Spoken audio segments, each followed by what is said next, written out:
Shmangje e bisedave të thella është një sjellje që, në sipërfaqe, mund të interpretohet si mungesë interesi ose sipërfaqësi, por nga një perspektive psikologjisë klinike, ajo zbulon një strukturë komplekse të mekanizmave mbrojtës dhe strategjive të mbrojtjes emocionale. Ndërsa disa njerëz dëshirojnë të lidhen përmes temave ekzistenciale, dobësive të përbashkëta ose analizës së ndjenjave, një segment i konsiderueshëm i popullsisë përjeton shqetësim të prekshëm dhe nganjëherë ankth akut, me idenë e një bisede që shkon përtej të përditshmes. Ky fenomen nuk është thjesht çështje preference teme, është përgjigje e një individi për të ruajtur stabilitetin e tij të brendshëm përballë asaj që e percepton si një kërcënim për intimitetin emocional dhe ekspozimin e vetes. Për të kuptuar këta individ, duhet të shqyrtojmë konceptin e cenueshmërisë. Sipas psikologjisë së lidhjes, aftësia për t'u angazhuar në biseda të thella lidhet drejt për drejt me sigurinë që ndjejmë kur zbulojmë veten tonë të vërtetë. Ata që shmangjin thellësinë, shpesh ka një stil lidhjeje shmangjse, i cili zhvillohet shpesh në mjediset e fëmijërisë, ku shprehja e emocioneve intensive injorohej, zhvlerësohej ose ndëshkohej. Për një fëmijë që mësoi se shfaqja e trishtimit ose nevojës emocionale nuk sillte ngushëllim, por refuzim, thellësia bëhet territor i rrezikshëm.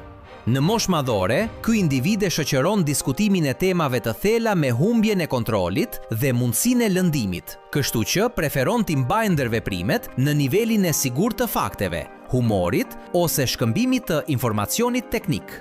Psikologjia kognitive e shpjegon këtë sjellje përmes shmangjies nga përvoja. Shumë njerëz i shmangjin bisedat e thella sepse këto veprojnë si një shkas për përmbajtje të brendshme që nuk duan ta përpunojnë. Të flasësh për vdekjen, qëllimin e jetës ose cilësinë e një marrëdhënie e detyron trurin të përballet me ndjenjat e frikës, pasigurisë ose pakënaqësisë që individi preferon t'i mbajë të shtypura. Mbajtja sipërfaqësore e bisedës, duke folur për motin, sportin ose lajmet e ditës, vepron si një pengesë. Zurma e bisedave të parëndësishme mbush hapësirën shoqërore, duke parandaluar heshtjen ose reflektimin që do t'i hapte rrugën shfaqjes së ankthit. Në këtë kuptim, sipërfaqësia është një mjet për rregullimin emocional, edhe nëse kufizon në mënyrë drastike pasurinë e lidhjes njerëzore. Një faktor tjetër kyç është frika nga gjykimi dhe nevoja për të ruajtur një maskë sociale të patmet. Bisedat e thella kërkojnë ndershmëri dhe sipas përkufizimit përfshin zbulimin e çarjeve në personalitetin ton.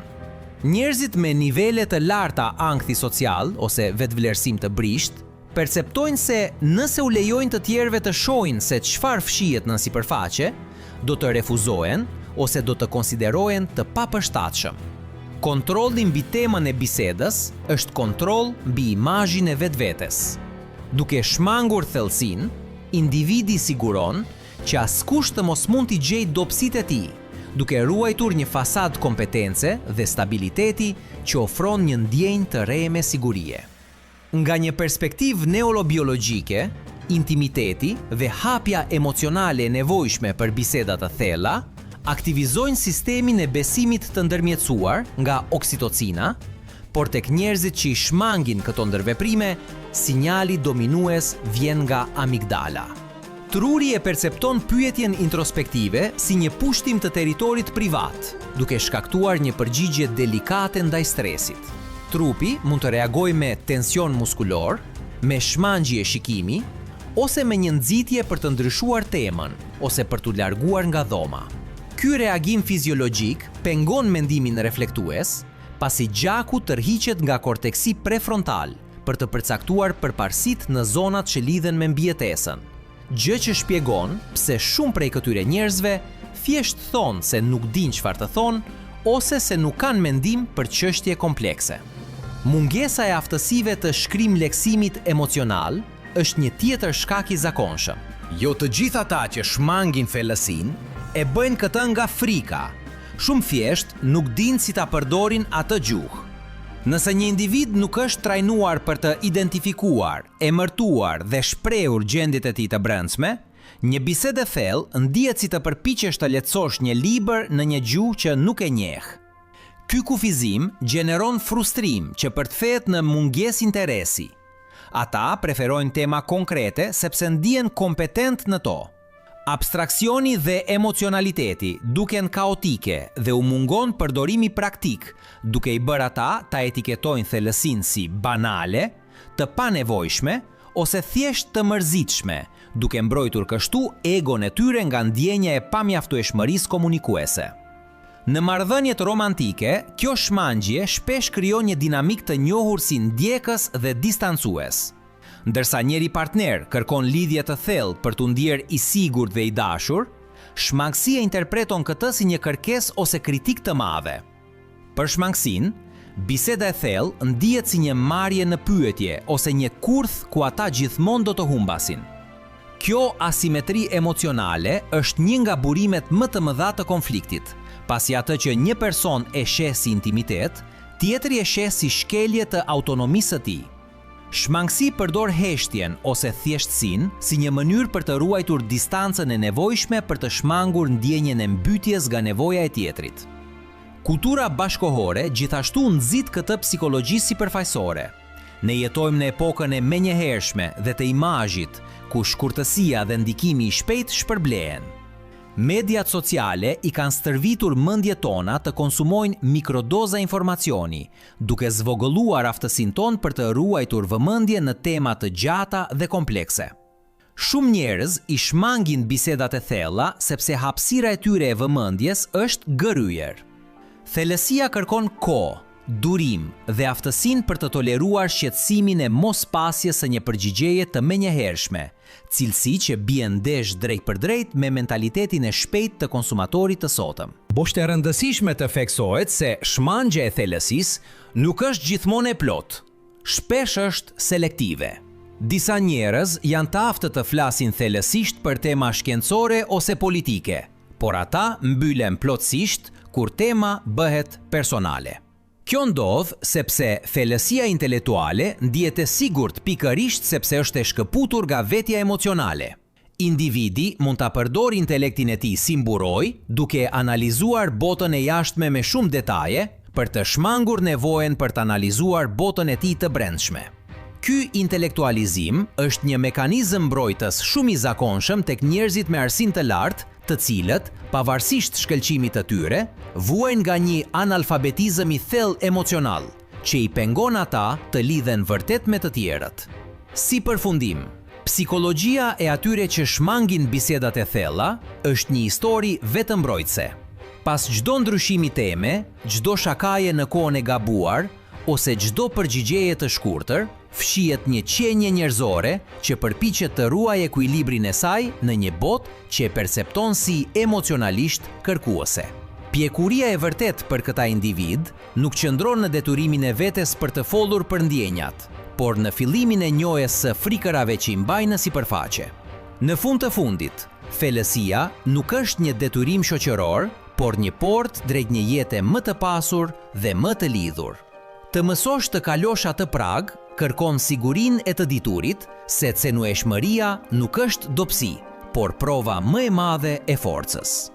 Vetëm kur guxojmë të ndalojmë së notuari në bregun e kontaktit të parëndësishëm dhe të zhytemi në ujërat e ndershmërisë së përbashkët, mund të zbulojmë dimensionin e vërtet të njerëzimit tonë dhe paqen që vjen nga të qenit vërtet i parë dhe i kuptuar nga një qenje tjetër njerëzore. Kjo metafore e notit pranë bregut ilustron me saktësi zonën e rehatisë në të cilën shumë njerëz tërhiqen për të shmangur rreziqet e intimitetit të vërtet. Noti pranë bregut është një aktivitet i sigurt. Atje, toka është gjithmonë e dukshme në këmbët tona. Valët nuk janë as të forta sa të na tërheqin poshtë, dhe gjithmonë mund të dalim nga uji me shenjën më të vogël të shqetësimit. Kontakti i parëndësishëm funksionon në të njëjtën mënyrë. Është një shkëmbim fjalësh që nuk kompromenton thellbinë e marrëdhënies, një mirësjellje që na lejon të bashkëjetojmë pa u prekur kur vërtet. Megjithatë, bregu është gjithashtu një hapësirë e kufizuar, ku uji shpesh është i ndenjur dhe horizonti gjithmonë duket i largët. Duke qëndruar atje, ne po sakrifikojmë pafundësinë e oqeanit emocional për sigurinë e një zhytjeje sipërfaqësore që, në planin afatgjat, na lë me një ndjenjë etjeje ekzistenciale dhe izolimi. Gusimi për t'u larguar nga bregu kërkon një akt guximi, që psikologjia e quan një kërcim besimi ndërpersonal. Zhytja në ujërat e ndershmërisë së përbashkët kërkon heqjen dorë nga mbrojtjet, braktisjen e maskave dhe pranimin se, në thellësi, nuk do të kemi gjithmonë kontroll të plot. Ndershmëria e përbashkët nuk ka të bëjë thjesht me thënien e së vërtetës për ngjarjet e jashtme, por me hapjen e aksesit në të vërtetën tonë të brendshme, frikërat tona më absurde, shpresat tona më të brishta dhe ato pjesë të historisë son që kemi tendencë t'i fshehim nga frika e refuzimit. Është në këtë zbritje në thellësi që lidhja njerëzore pushon së qeni një transakcion informacioni dhe bëhet një bashkësi identitetesh.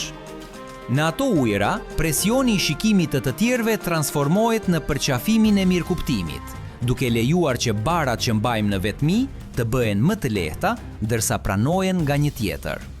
Dimenzioni i vërtet i njerëzimit ton zbulohet vetëm në këtë gjendje të hapjes totale.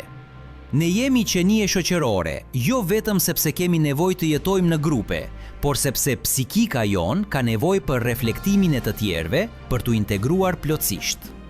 Kur shmangim thellësinë, mbetemi me një version të fragmentuar të vetes, një karikaturë që tregon vetëm atë që është shoqërisht e pranueshme.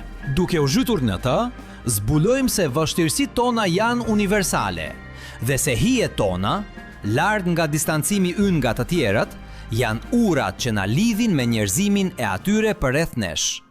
Ndershmëria vepron si tretës për turpin dhe izolimin, duke zbuluar se poshtë dalimeve tona sipërfaqësore, të gjithë ndajmë të njëjtin kërkim për kuptim, dashuri dhe përkatësi. Paqja që vjen nga të qenit vërtet i dukshëm është një nga përvojat më terapeutike dhe transformuese që ekzistojnë. Ka një botë ndryshimi midis të qenit i njohur dhe të qenit i dukshëm. Të qenit i njohur do të thotë që dikush e di emrin ton, profesionin ton dhe interesat tona. Të qenit i dukshëm do të thotë që dikush i kupton arsyet e plagëve tona dhe forcën pas betejave tona dhe prap na ofron një vështrim pranimi të pakushtzuar. Kjo dukshmëri eliminon nevojën për të performuar, e cila është lehtësimi më i madh për sistemin nervor njerëzor. Energjia që shpenzojmë duke ruajtur fasadën në breg është e jashtëzakonshme. Kur na kuptojnë, ajo energji çlirohet dhe transformohet në një ndjenjë qetësie dhe sigurie. Është paqja e të diturit se nuk kemi më nevojë të fshihemi, se shtëpia jon është në të vërtetën e përbashkët dhe se nuk jemi vetëm në pafundësinë e oqeanit. Për më tepër, kjo zhytje në thellësitë e komunikimit forcon qëndrueshmërinë e lidhjeve.